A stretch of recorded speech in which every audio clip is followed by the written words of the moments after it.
excited to chat with you today about setting limits in an effective way. My own Mommy and Me teacher, Julie Wright, taught me the most amazing and fantastic 3-step, effective, and really easy to use limit setting process.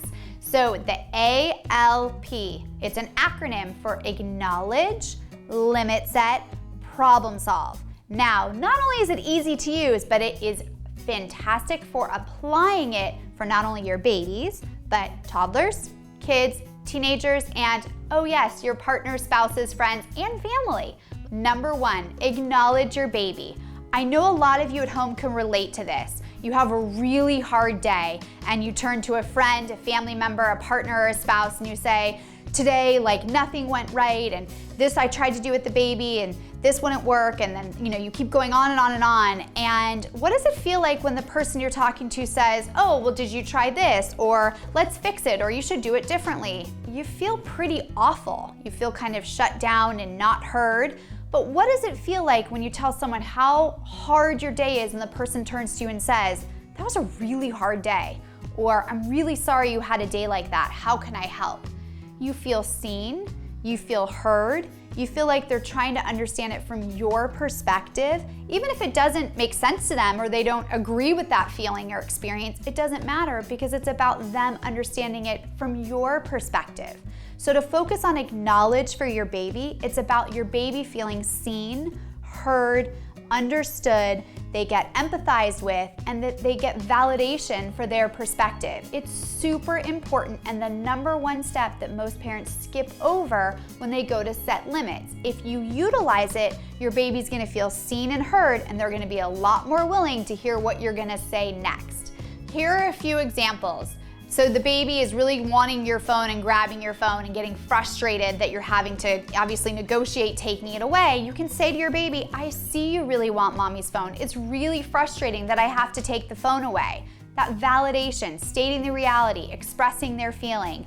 Another example is you're trying to get the baby in the car seat at this age, which can be super challenging, and they're arching their back and they're twisting and contorting their body. To say to them, I get it, you really don't want to go in your car seat right now. It's really hard to stop what you're doing and go in the car seat. We want to acknowledge them, help them feel heard and understood. Next, limit setting and explain why. After you acknowledge your baby and how they're feeling and what they're experiencing, it's time to state the rule to set the boundary and limit. Be clear, concise, but don't forget to explain why. Many parents miss that step. And let's face it, why would your baby or child follow a rule or a boundary if they don't understand why? So we need to explain it to them. Here are some examples. Mommy's phone is not for babies. It can break easily. It's not a toy to play with. Another example, it's time to go into your car seat. It's a must to be in your seat with your seatbelt on so your body stays safe while mommy drives. Number 3, problem solving. This adds a really productive step during this teachable moment. You are teaching them how to resolve the problem. That's such an effective thing to teach your child that they can use in their entire life. They face a boundary or a challenge or a limit, they feel frustrated and overwhelmed, they learn how to solve the problem and move through it. Here are some examples on how to problem solve. Let's find a toy you can play with. Here is your phone.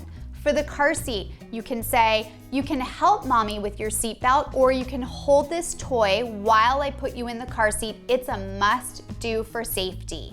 All of these steps take time, so what I recommend is for the next few weeks, just focus on the A for acknowledge, stating the reality, reflecting your baby's feelings. Just focus on that. Then after that, for the next few weeks, you can focus on limit setting, explaining why, and then the problem solving. I would love to hear from you what you feel like is working really well at home, or if you have any questions on how to implement these steps. It takes some time.